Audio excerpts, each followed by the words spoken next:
Hello everyone, আমি বিপ্লব।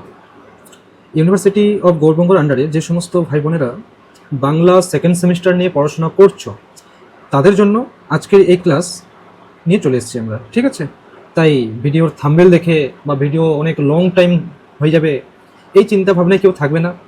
শুরু থেকে শেষ পর্যন্ত দেখার চেষ্টা করো, তাহলে হয়তো তোমরা জিনিসটা পুরোপুরি ভালোভাবে বুঝতে পারবে। বুঝে গেছে? তো আমাদের এই ছোট্ট যে একটা লিড কোয়েস্ট ইউটিউব চ্যানেল, এই চ্যানেলটার পাশে সবসময় থেকো। প্রতিনিয়ত ক্লাস তোমাদেরকে দেওয়া হবে। আর আমাদের এই প্রিন্স একাডেমিতে সবাইকে স্বাগত জানানো হলো। আমি বিপ্লব। ওকে, দেখো, তোমাদের যেটা সিলেবাস আছে, তো সেই সিলেবাস অনুযায়ী যদি কিছু আলোচনা করা যায়, তাহলে দেখবে যে তোমাদের যে সেকেন্ড সেমিস্টারের সিলেবাস, তো সেই সিলেবাসটাতে বেশিরভাগ যদি কোনো লেখা থাকে প্রথম মডিউলে, তো সেটা থাকছে কি মঙ্গল কাব্য, যেটা দেবদেবী নির্ভর। কিন্তু আজকে আমরা এমন একটা জিনিস পড়ব তোমাদের সিলেবাসের মধ্যে একটু অন্যরকম, যেখানে মধ্যযুগের বিশেষ বিশেষ কবিরা সবসময় দেবদেবী নিয়ে নির্ভর ছিলেন, কিন্তু তারই মাঝে আমাদের এক কবির জন্ম হয়। সেই কবির নাম দৌলত কাজী। হ্যাঁ, তোমরা ঠিকই বুঝতে পারছো। তোমাদের যে সিলেবাসে রয়েছে আরাকান রাজসভা, তো সেই আরাকান রাজসভার যে বিখ্যাত একজন কবি, যার নাম হচ্ছে দৌলত কাজী। তো এই দৌলত কাজীর আজকে আমরা একটা লেখা পড়ব। তিনি কি ধরনের লেখা লিখেছিলেন, তো আমরা খুব ভালো মতো বুঝতে পারছি।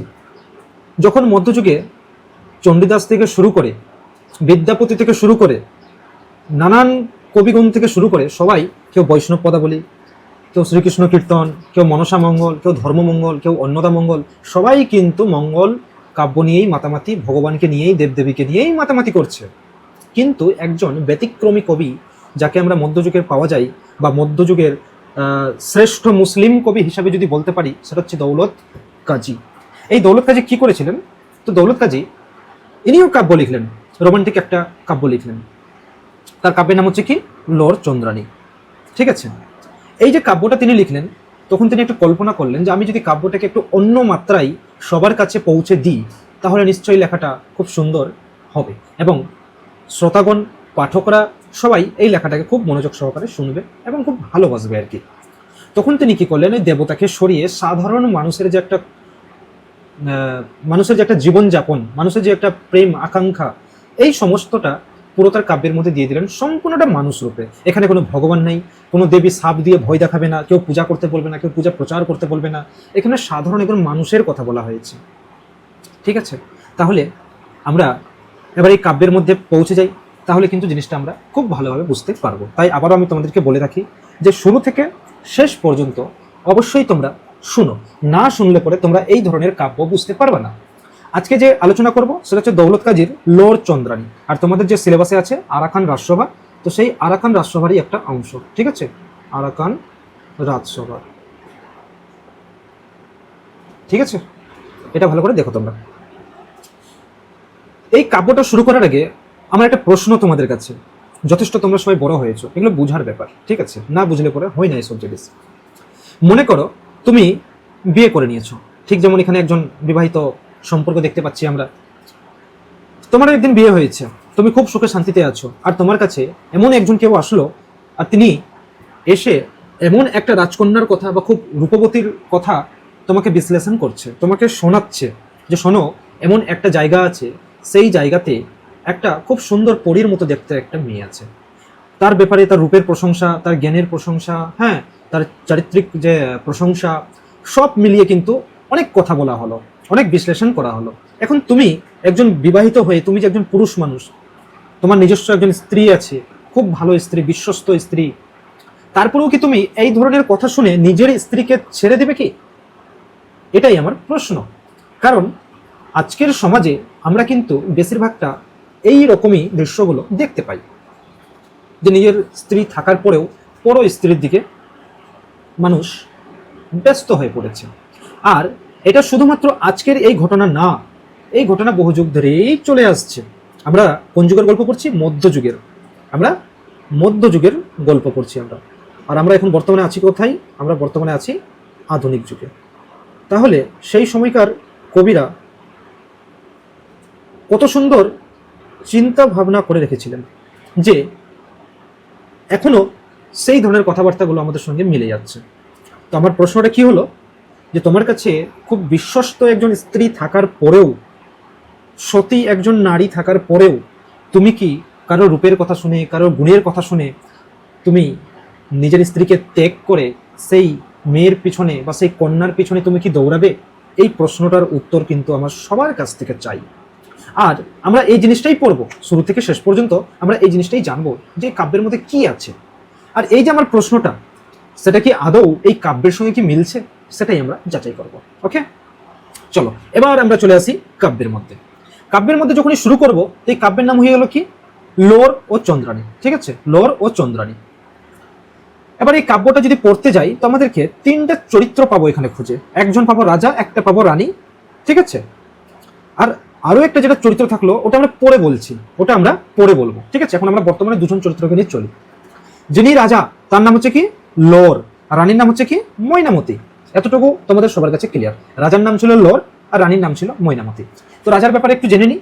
তো রাজাটা কিরকম ছিল? অত্যন্ত শক্তিশালী, মেধাবী, সাহসী, একজন বীর, এই হচ্ছেন রাজা। রানী কিরকম? একদম রূপবতী নারী, গুণে ভর্তি, চরম স্বামীনিষ্ঠা, স্বামী ভক্ত নারী। আজকালকার যুগে এরকম মেয়ে খুঁজে পাওয়া যায় না। এই হচ্ছে রাজা রানীর পরিচয়। ওনারা খুব সুখে শান্তিতে বসবাস করছিলেন, এতে কোনো অসুবিধা ছিল না, খুব সুখের সংসার চলছিল। কিন্তু দেখবে, যখন আমরা গোপাল ভাঁড় দেখতাম, বা এখনো যারা আমরা দেখি, ওই রাজ্যের মধ্যে বা রাজসভায় যখন গোপাল ভাঁড়, রাজামশাই, মন্ত্রীমশাই, কবিগণ সবাই যখন বসে, তাদের মাঝখানে বাইরে থেকে কোনো একজন যোগীর প্রবেশ হয়, তারা নানান দেশ বিদেশের গল্প কাহিনী শোনাতে থাকে। ঠিক সেই রকমই এই রাজ্যে একজন কবির, ঠিক আছে, দর্শন হয়। কার? যে একটা যোগী হিসাবে। কি হিসাবে? একটা যোগী হিসাবে। এই যে দেখো, রাষ্ট্রপতি রাজা বসে আছেন, রানী আছেন, আর এই যে একটা যোগী, ঠিক আছে, এই যে একটা যোগী, এই যোগী কি করলেন? এই রাজসভাতে এসে উপস্থিত হলেন। এনার কাজ কি? বিভিন্ন রাজ্য ঘুরে ঘুরে নানান রকমের দেশ বিদেশের রাজ্যের খবর শোনানো এবং রাজসভাকে মাতিয়ে তোলা। তো এইরকমই যখনই গল্প করছিলেন বা অনেক কাহিনী শোনাচ্ছিলেন, তো সেই রকমই শোনাতে শোনাতে শোনাতে শোনাতে চন্দ্রপুরীর একটা ঘটনা শোনাই। তো সেই চন্দ্রপুরীতে একজন রাজকুমারী ছিলেন, আর সেই রাজকুমারীর নাম ছিল চন্দ্রাণী। আর উনি অত্যন্ত দেখতে সুন্দরী ছিলেন। আমি বলেছিলাম না, তিনটা চরিত্র পাই আমরা। এক হচ্ছে আমাদের রাজা লোর, একটা হচ্ছে রানী ময়নামতি, আর আরো একজন চরিত্র হচ্ছে কে, চন্দ্রাণী। আমাদের তিনটা চরিত্র কমপ্লিট। এই যে ইনি যোগী আছেন, তো এই যোগী কি করলেন?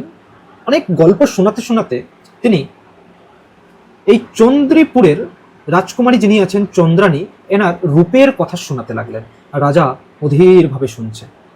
তিনি যখন শুনতে লাগলেন, এত মন দিয়ে শুনলেন, এবং এই যে যোগীটা এতটাই ছদ্মবেশ ধারণ করে, এতটাই নিপুণভাবে, আর এতটাই বাস্তববাদী হিসাবে বা বাস্তব হিসেবে এতটাই চন্দ্রাণীর রূপের বর্ণনা বিশ্লেষণ করেছিল, যার জন্য এই যে রাজা লোর, ইনি কিন্তু মুগ্ধ হয়ে যান। এই চন্দ্রাণীকে চোখে না দেখেই গভীরভাবে আকৃষ্ট হন লোর। তিনি চোখে দেখেননি, শুধুমাত্র ওনার কল্পনা শুনেই, ওনার গল্প শুনেই, ওনার বিশ্লেষণ শুনেই তিনি গভীরভাবে আকৃষ্ট হয়ে যান রানী চন্দ্রাবতীর প্রেমে। তিনি ভুলে যাচ্ছেন যে আমার নিজের একটা স্ত্রী আছে। কিন্তু ব্যাপারটাকে দেখো, কতটাই মানে তিনি গল্পটাকে এতটাই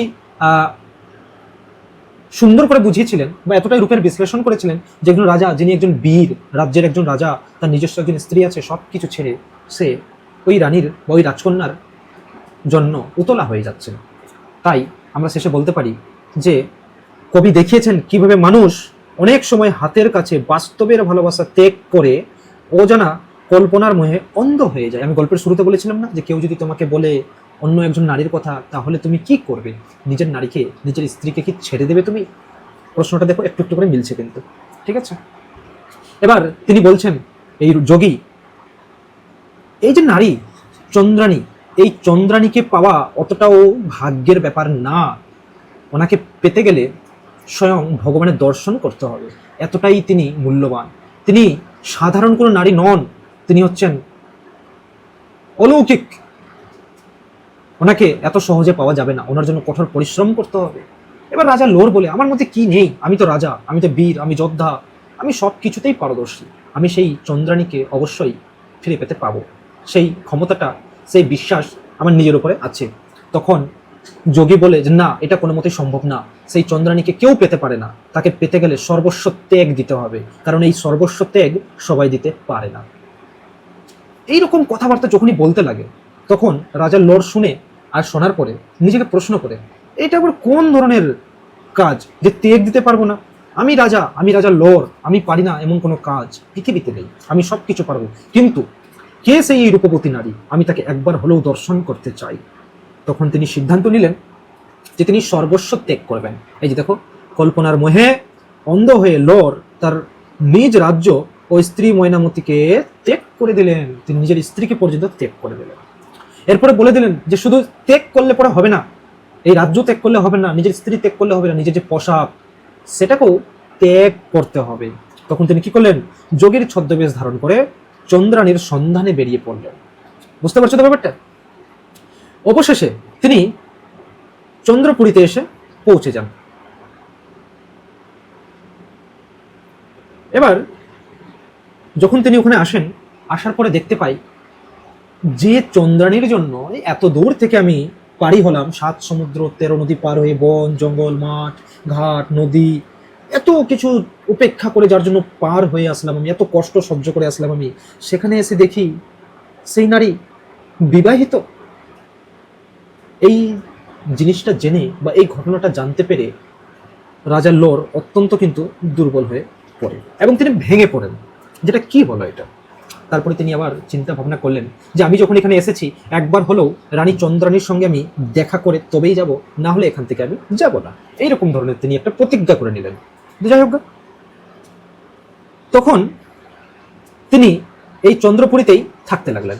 হঠাৎ একদিন সেই চন্দ্রপুরীতে একটা যজ্ঞের আয়োজন করা হয়, একটা মহা উৎসব হয়। সেই উৎসবে রানী চন্দ্রাবতী বা রানী চন্দ্রাণী, চন্দ্রাবতী না চন্দ্রাণী, রানী চন্দ্রাণী তখন কি করলেন, তার বাড়ির যে উঠান, যেটাকে আমরা বেলকনি বলি, ওই রকম একটা জায়গায় দাঁড়িয়ে সমস্ত প্রজাদের দেখছিলেন যে উৎসবটা কিরকম ভাবে হচ্ছে, কোথাও কোনো ত্রুটি হচ্ছে নাকি, বা কত সুন্দর জাঁকজমকভাবে হচ্ছে, সম্পূর্ণ জিনিসটা কিন্তু তিনি সেই বেলকনি থেকে দাঁড়িয়ে দাঁড়িয়ে দেখছিলেন। আর ঠিক সেই সময়টাতেই প্রথমবার রানী চন্দ্রাণী লোরের দিকে দৃষ্টি আকর্ষণ করেন, এই প্রথমবার।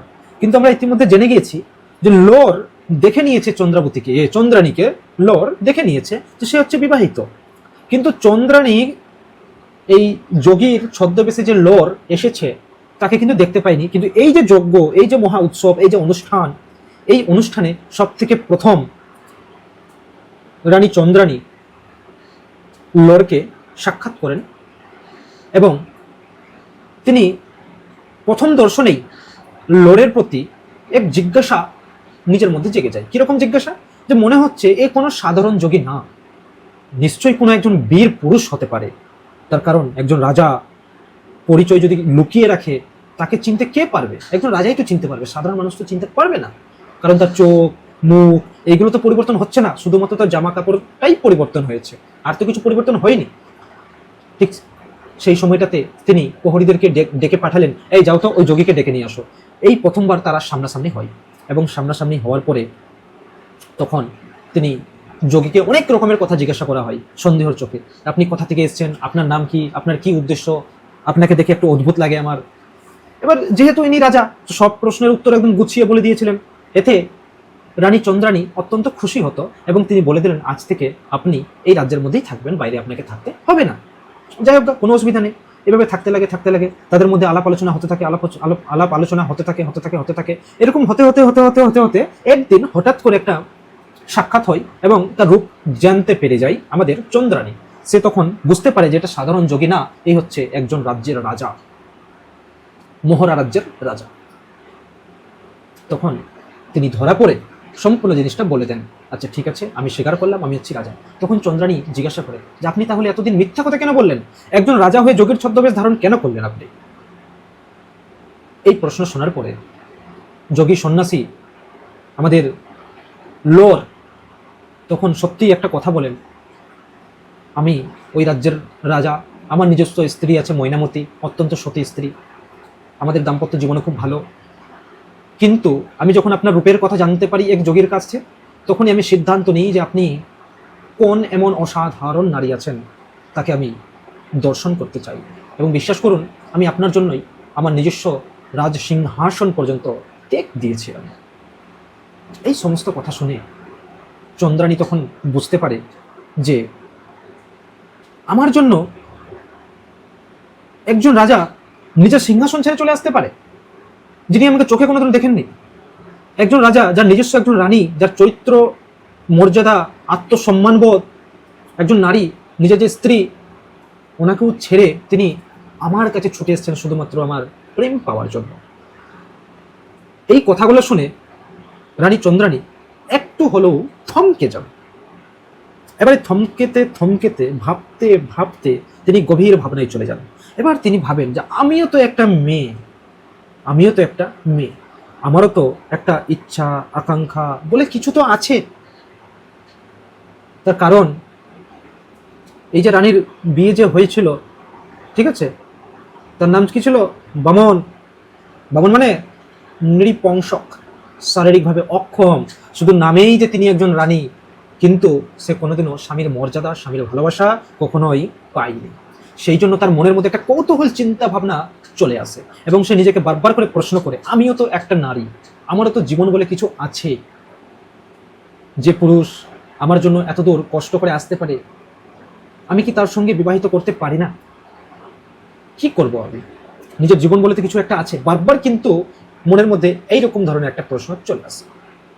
শেষে সিদ্ধান্ত নেই, যেহেতু আমি একজন রাজ্যের রানী, তুমি একটা রাজ্যের রাজা, তোমার মধ্যে বীর আছে, তুমি যোদ্ধা, আর আমার জন্য এত কিছু তুমি কষ্ট করে এসেছো, তাহলে আমি তোমার প্রস্তাবে স্বীকার করলাম। আমি এবং তারা দুজন কি করলো?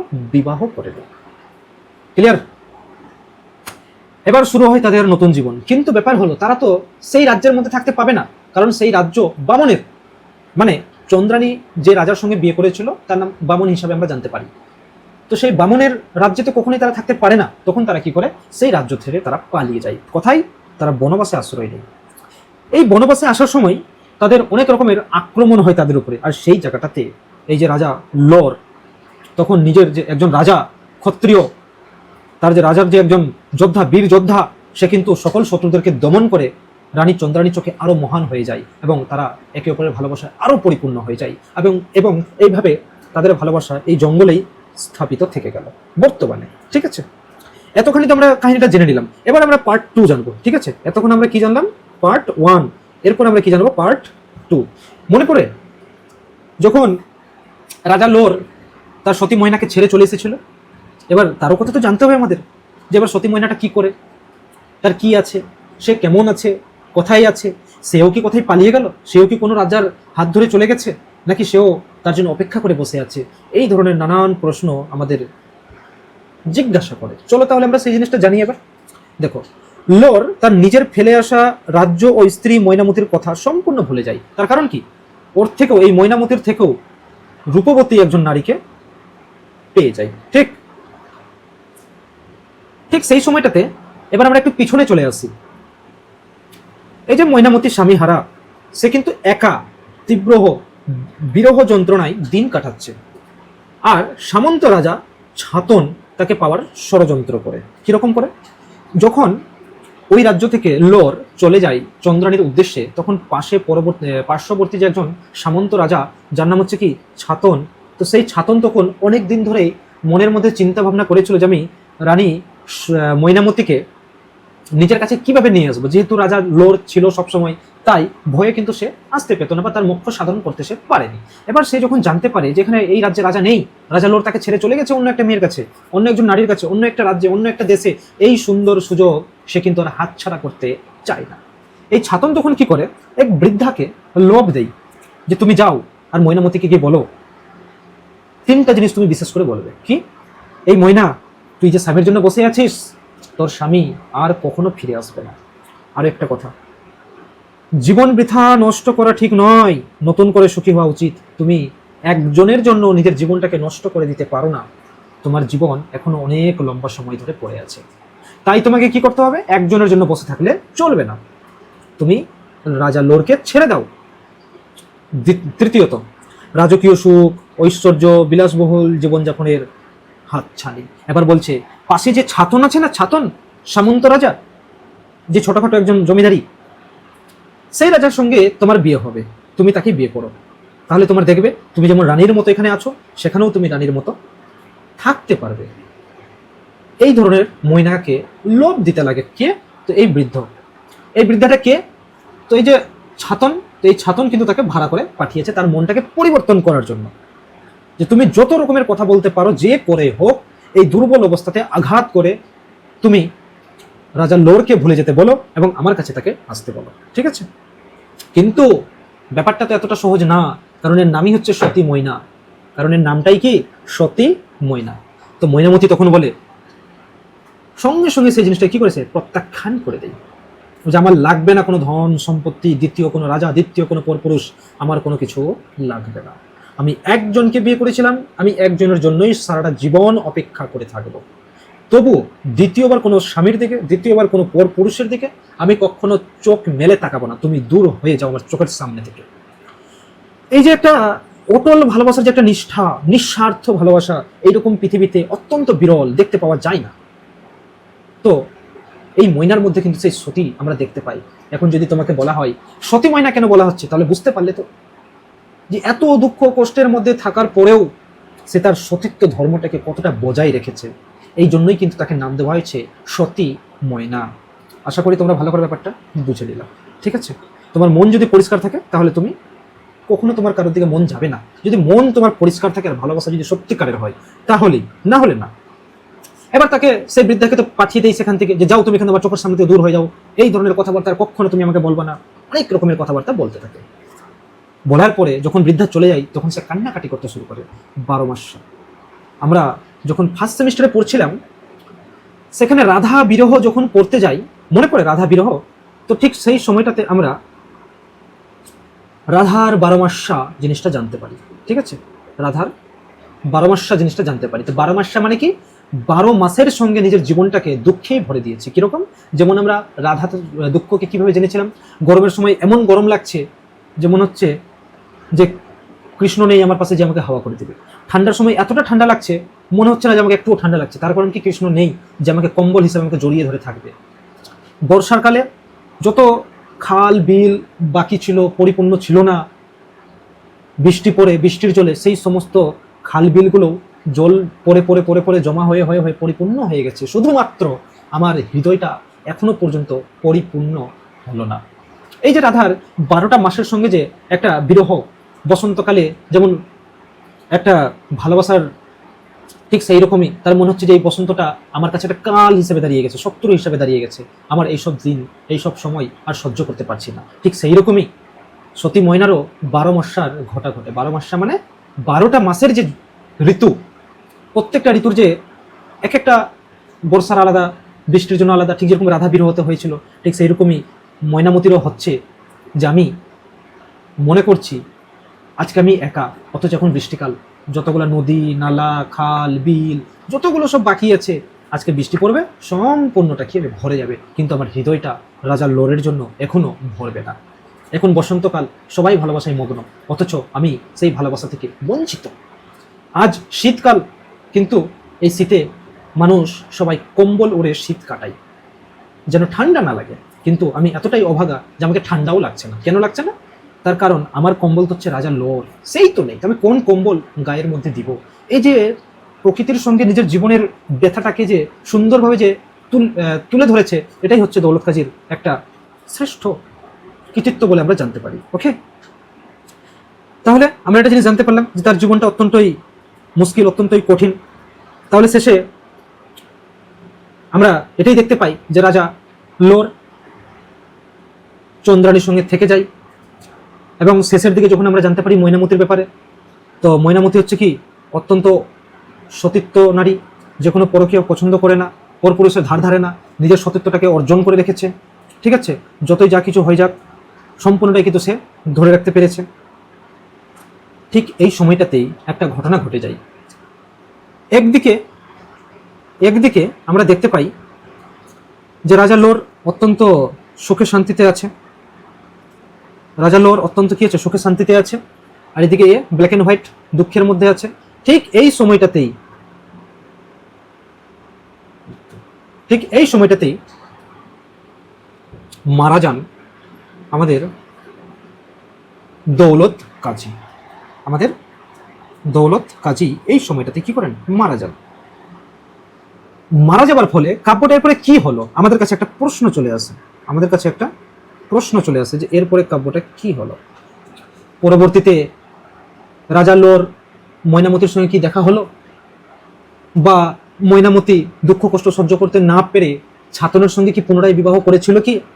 এই ধরনের একটা প্রশ্ন আমাদের কাছে চলে আসে। আর ঠিক এই সময়টাতেই দৌলত কাজী মারা যান, যার জন্য কাব্যটা অসম্পূর্ণভাবে থেকে যায়। ঠিক আছে, তাহলে আমরা এতদূর কাব্যটা ভালো করে জেনে নিলাম যে আরাকান রাজসভার মধ্যে একজন মুসলিম কবি বা শ্রেষ্ঠ মুসলিম কবির মধ্যে একজন, সেটা হচ্ছে কি দৌলত কাজী। তো দৌলত কাজীর কাব্যটা আমরা ভালো করে জেনে নিয়েছি, কিন্তু কাব্যটার শেষের দিকে আমাদের একটা প্রশ্ন থেকে যায় যে শেষে কি হলো, তারা কি একত্রিত হলো নাকি ময়নামতি সতীত্বটাকে ভেঙে ফেললো? এই ধরনের কৌতূহল প্রশ্ন আমাদের মনের মধ্যে কিন্তু থেকে যায়। যেহেতু তিনি মারা গিয়েছিলেন তাই সম্পূর্ণ কাব্যটা হয়নি। ঠিক আছে, আর যদি বলা যায় তাহলে এই কাব্যটা একটা হিন্দি কাব্য, সুফি কবিদের লেখা। সেই লেখাকে কপি করে বাংলাতে ট্রান্সলেট করেছিলেন আমাদের দৌলত কাজী, যার জন্য লেখাটা সকল পাঠকদের মনে একদম কি বলে যেন মনের মধ্যে গেঁথে গিয়েছিল আর কি।